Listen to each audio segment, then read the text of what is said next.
It's the Real News Network. I'm Sharmini Pires coming to you from Baltimore. Two resolutions are making their way through the U.S. Congress at the moment that could represent one of the first serious efforts in decades for Congress to reclaim its constitutionally guaranteed authority to declare or not to declare war. House Concurrent Resolution 81 and Senate Joint Resolution 54 could instruct the Pentagon to stop supporting Saudi Arabia in its war in Yemen.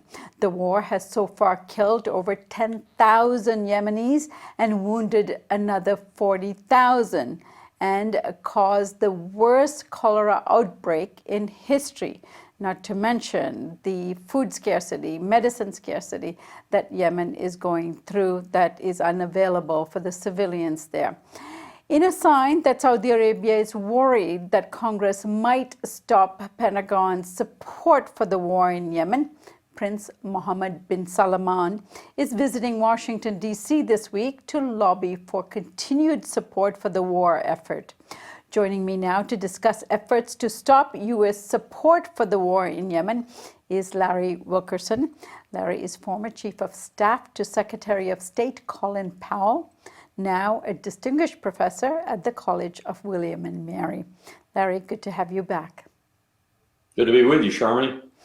Larry, what does the U.S. Constitution say about who has the authority to declare war in the U.S. and why? Section 1, or Article 1, Section 8, is pretty clear. I think it's crystal clear. And it's crystal clear in both historical terms and in modern terms. It says Congress. It says Congress has the power to declare war and grant letters of marque and reprisal. Marque and reprisal letters to that effect were essentially authorizations to go out and be pirates, to be privateers for the state, more or less, for the monarchy, to whom in the past all these powers belong, the king, in other words, and in our case, George III. So when the founders, people like Madison and others who knew all these issues and really debated them seriously, later would write about them in the Federalist Papers, Hamilton and others, they made sure that all the residue of war, if you will, all the powers associated with war, even this power to declare privateers and allow them to go out and raid your enemy ships, for example, for profit, profit that, of course, ultimately accrued to the monarch because he got that particular item or whatever away from his enemy. Even those things were given to the Congress. So they were very clear. They were just crystal clear that they were taking all the powers that had accrued to the monarch in the past, to the king, and giving them to the Congress of the United States, whom they argued were closer to the American people. They'd love to have given them to the people, but that was not tenable. You couldn't do that. So they gave them to the next best thing, the representatives of the American people, the Congress of the United States, the legislature. That's where the war power was rested. And as far as the Constitution and now the War Powers Act of 1973 is concerned, that's where those powers still are. Currently, Larry, the U.S. military is providing military aid to Saudi Arabia in the form of arms sales, of course, targeting advice and on-air refueling missions. But in a recent Senate hearing, Senator Elizabeth Warren questioned the head of the U.S. Central Command, General Vortal, whether the U.S. military knows what Saudi Arabia is doing with U.S. support. Here's the exchange between them. Let's listen. General Vortal, does CENTCOM track the purpose of the missions that it is refueling? In other words, where a U.S. refueled aircraft is going, what targets it strikes, and the results of the mission? Senator, we do not. General Vortal, when you receive reports like this from credible media organizations or outside observers, is CENTCOM able to tell whether U.S. fuel or U.S. munitions were used as part of that strike? Senator, I don't believe we are. Larry, how can it be that the U.S. military is so uninterested in what U.S. military support is being used for in Saudi Arabia? I remember listening to that exchange, Sharmini, and I was in one way amused and in another way appalled. For General Votel to say that, or to imply that we don't have the ability to do that, was simple nonsense. When we can track a Russian jet or a Syrian jet to its target and watch it drop its munitions, that's nonsense. What he was saying is we're not applying that high-tech capability to do that, even with a plane every now and then, because we don't want to know. We simply don't want to know, because what we know is those Saudi pilots are often dropping their bombs from very high altitude because they're not courageous enough to go down lower where they might get shot at. And they're very often missing their target, even with the very sophisticated PGMs, precision guided munitions, made for them by such stellar companies as Raytheon. So it was a very disingenuous answer that General Votel gave, and I wish our senators and our representatives had more knowledge and expertise with regard to military operations so they could ask better questions and then follow up on them when they get such a disingenuous answer. Larry, as I was watching the general, I was wondering whether he was not answering Elizabeth Warren because he realizes the jeopardy he puts himself in, and of course the military of the United States in, if he answers affirmatively or provides any other answer than the one he provided, because this is an illegal war being conducted by Saudi Arabia, and we have the United States military aiding and abiding in that illegal war. Sharmini, I'd love to say yes, you're right, but I won't, because we committed war crimes during the administration of which I was a part, George W. Bush, ranging from torture to killing innocent civilians. So this is something that the United States does, as Thucydides declared very, very wisely, if sadly, those that have the power do, and those that don't have the power get it done to them. All right, Larry, turning a little bit in terms of this same issue. Defense Secretary General Mattis recently also weighed in on this debate when he sent a letter to Congress to stop the Sanders Senate Resolution 54 from being passed. In his letter, General Mattis gave three main arguments for continued U.S. support for Saudi Arabia. The first is that Saudi Arabia is acting in self-defense. Second is that without U.S. support, Saudi Arabia would kill even more civilians. And third is that the U.S. needs to support essentially an ally such as Saudi Arabia. What is your reaction to these three arguments? All three of them are nonsense, and I'm really ashamed of Jim Mattis for making them. I understand the pressure he's under to make them, but the arguments just don't make any sense. First of all, the Saudis are under no threat from the Yemeni. They simply aren't. Second, the implication there, of course, is that the Saudis, and this is an implication that the area's people are taking on board too, are really a proxy of the United States in its war, ongoing war of words and soon to be probably real implements of war, Iran. And the Saudis are acting as our proxy in prosecuting that war. So by that stretch, it's a defensive war against Iran. The idea that the Saudis are not doing things that are beyond the pale with regard to violating humanitarian and other strictures is also not, it's just not operable. It's not the truth. The Saudis are bombing ruthlessly civilian targets indiscriminately. They're bombing food stores and foodstuffs and water sources so that they can't get the clean water they need in order to combat most effectively this cholera epidemic.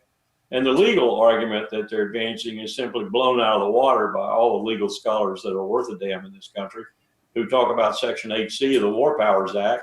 It's the same argument that the Obama administration lawyers tried to advance initially with regard to Libya, that there weren't any real hostilities there and all we were doing was helping another effort for the right or the responsibility to protect humanitarian operation and so forth. Well, when you're dropping bombs and you're killing people, those are hostilities. I don't care if you're completely immune from it, as we often are, because we're doing it from the air where no one can touch us. But you are engaged in hostilities. And as I said, legal scholars looking at the War Powers Act at Title 50, Chapter 33, Section 1541 to 48, have upheld this view that this is in fact hostilities. So all the arguments that the Secretary of Defense has registered, I might understand why he's registering them, because he sees this as perhaps a return of a little bit of the war power to the Congress. And no military person over there wants that to happen. They want the executive to be able to declare war anytime the executive wants to. And of course, that suits them just fine. They don't want abridgments on the executive's power to start wars, to continue wars, to support other people in their wars, and so forth. But I certainly don't support this particular instance of that happening, because it's an egregious violation of everything we're supposed to value and stand for. And we're doing it, Charmony, we're doing it with the greatest state sponsor of terrorism on the face of the earth. I keep trying to remind the American people that 15 out of 19 of the 9/11 hijackers were Saudi, and that Saudi money is still going to finance the worst forms of Wahhabism, the worst Salafists, the worst types of terrorists in the name of Islam on the face of the earth. This is just unbelievable that we're still doing this. Larry, off the top, I indicated that this week we're expecting a visit by Prince Salman to Washington, D.C. In the past, we've discussed the influence that the Saudis have in Washington. Of course, that weighs in. And of course, the prince is also being received with such regalia and fare. I should say he's being received at the White House. He is attending a cultural event at the Kennedy Center. There is apparently a gala dinner being planned for him, all of which is going to be protested by Code Pink and organizers of the peace movement here in the U.S., those struggling to stop the war in Yemen. But give us a sense of how Saudi Arabia has such influence in Washington and why. Mohammed bin Salman's welcome to Washington has thus far, both in his own spoken words and as some of the actions, as you demonstrated in your commentary, have exemplified, been something akin to welcoming Torquemada of the Inquisition, because yesterday he let a particular individual survive. I mean, this is just insane what they're talking about with regard to this boy king being the great reformer, the great change agent for Saudi Arabia and the House of Saud and so forth. And look at what he's begun to say already.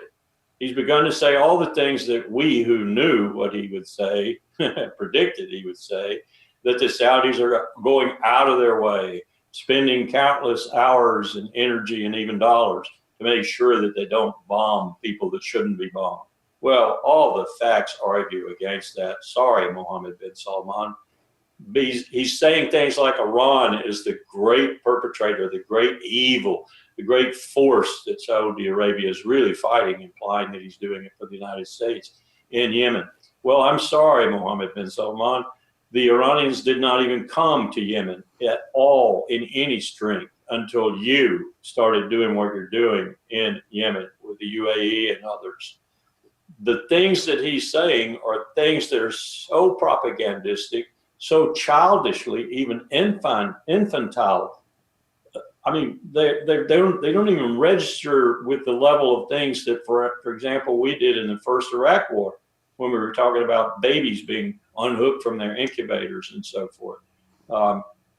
Everyone propagandizes, particularly when they're in war, but when you've got money like the Saudis have, and they bought a lot of American companies in order to do this propaganda, you would think that the prince himself could put out some better lines than just these blatant lies and obfuscations and twisting of the truth.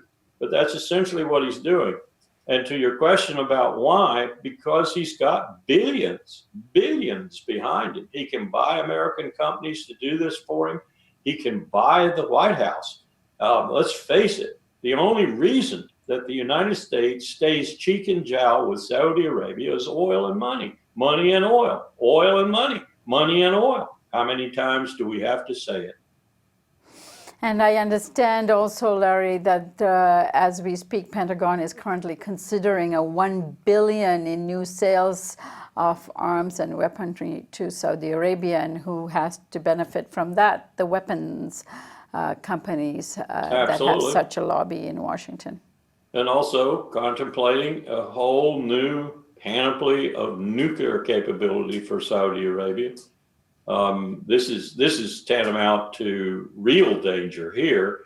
And talking about that nuclear capability in a way of compromise with the Saudis, who do not want to be hampered in any way in having that capability, such that they would be pretty much free to do, for example, what Iran has already done. That's been the Riyadh side of the argument, that they ought to have the same capacity as Iran. Well, Iran had already gotten up to some 19,000 or so centrifuges, already had a very viable program.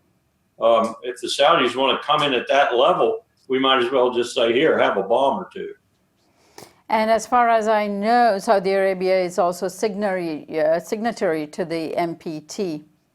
Yes, and they would probably go into the negotiations with Iran is under the Joint Comprehensive Plan of Action, the nuclear agreement with Iran. They have this, this, and this, and in 15, 20 years, they'll have this, this, and this. So why don't you just give us everything up front so we're at least in a balanced position with Iran? Well, this is not what the NPT regime was intended for. And Iran's a special case right now, being wrested back, if you will, from a very front-leaning position to a position more in conformity with the NPT, its safeguards agreement, additional protocols, and so forth. And of course, the very robust inspection routine set up under the nuclear agreement itself. So to claim that you have to have equality with Iran, okay, fine, let's sign an agreement with them that's just as draconian as the one we have with Iran. All right, Larry, I thank you so much for joining us today. And we'll be following the visit of Prince Salman to Washington, D.C. And we hope to have you back at the end of the week.